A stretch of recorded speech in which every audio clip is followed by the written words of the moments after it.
After more than a month of escalating tension, today the special prosecutor in the Trayvon Martin case announced that she will not go to a grand jury for an indictment against suspect George Zimmerman. This move surprised a lot of people who had been waiting for the grand jury decision as a sign of progress in this high-profile case. A handful of protesters, most of them students, marched to the Sanford Police Department today, blocking the front doors and for a short time actually closing the office down.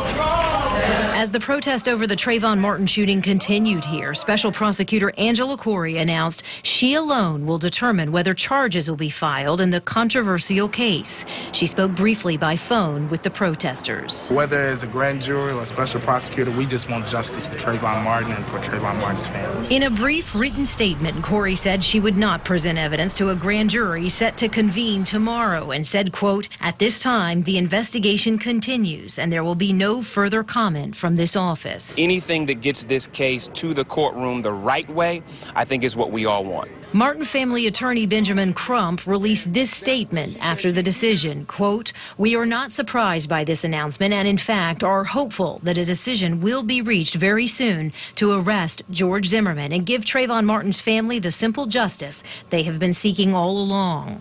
It has been 45 days since Martin was shot and killed by Community Watch volunteer George Zimmerman.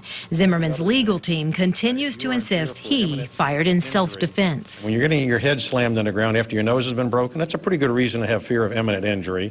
Then you're entitled to use force, including deadly force, to protect yourself. Now, so many people are watching and weighing in on the case. We need to go ahead and move forward. The wheels of justice have moved far too slowly in this case. But after today's decision, the only one who can make them spin any faster is the special prosecutor.